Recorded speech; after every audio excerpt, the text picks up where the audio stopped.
કે આજે પરીક્ષા યોજાઈ રહી છે સુરતમાં 10,301 ઉમેદવારો નીટની પુનઃ પરીક્ષા આપશે। 22 પરીક્ષા કેન્દ્રો પર ગોઠવાયો છે ચુસ્ત પોલીસ બંદોબસ્ત। દરેક પરીક્ષા કેન્દ્રો પર ડેપ્યુટી કલેક્ટર નિરીક્ષણ રાખશે અને ઉમેદવારોને કેન્દ્ર પર સમયસર પહોંચવાની ખાસ સૂચના આપવામાં આવી છે। ઉમેદવારો બપોરના 1:30 વાગ્યા સુધી કેન્દ્રમાં પ્રવેશ મેળવી શકશે।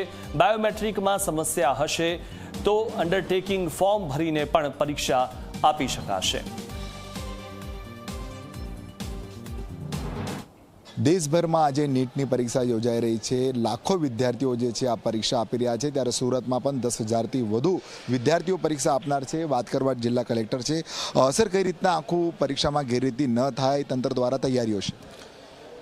નીટની એક્ઝામ આજે સુરતના કુલ 22 સેન્ટર ખાતે યોજાવાની છે અને આની પૂર્વ તૈયારીના ભાગરૂપે અમે છેલ્લા એક અઠવાડિયાથી અલગ અલગ એજન્સીઝ સાથે મિટિંગ કરી છે, જેમાં પોલીસ, પછી નોડલ એજન્સીઝ અને તમામ જે સેન્ટર્સ છે એના ઇન્ચાર્જ સાથે પણ અલગ અલગ તબક્કામાં મિટિંગ થઈ છે। આ વખતે ખાસ ધ્યાન રાખવામાં આવ્યું છે કે જે પેપર જે છે એ ખૂબ જ સિક્યોર્ડ વેમાં સેન્ટર સુધી પહોંચે અને સેન્ટરથી એક્ઝામ પૂરી થયા પછી સિક્યોર્ડ વેમાં એ ફરી પાછા અમારી પાસે આવે, એ રીતની પૂર્વ તૈયારી આમાં કરવામાં આવી છે। દરેક સેન્ટર દીઠ આ વખતે પ્રશાસન દ્વારા એક ડ્યુટી મેજિસ્ટ્રેટની એપોઇન્ટમેન્ટ કરવામાં આવી છે અને સાથે સાથે 5 થી 6 સેન્ટરની વચ્ચે એક રૂટ સુપરવાઇઝર તરીકે ડેપ્યુટી કલેક્ટરની એપોઇન્ટમેન્ટ પણ કરવામાં આવી છે, જે સમગ્ર પરીક્ષાનું સંચાલન જે છે પેપર પહોંચાડવાથી માંડીને પેપર પરત લેવા સુધીની આખી પ્રક્રિયા છે ત્યાં સુધીનું કરશે। દરેક સેન્ટર ઉપર ફ્રિસ્કિંગની વ્યવસ્થા પણ કરવામાં આવી છે, જે એજન્સી દ્વારા કરવામાં આવશે અને પોલીસ પણ તેમાં પૂરો સહયોગ આપવાની છે। સાથે સાથે બંદોબસ્ત પણ આમાં ચુસ્ત રાખવામાં આવ્યો છે, જેમાં સેન્ટરની એજન્સીસની પણ મદદ લેવામાં આવી છે અને વિદ્યાર્થીઓ શાંતિપૂર્વક માહોલમાં અને નિશ્ચિંતપણે પરીક્ષા આપી શકે તે પ્રમાણે તૈયારી કરવા માટે સૂચના સૌને આપવામાં આવેલી છે। સર, પેપર લીક થઈ ગયો તો દેશભરમાં વિદ્યાર્થીઓમાં આક્રોશ હતો।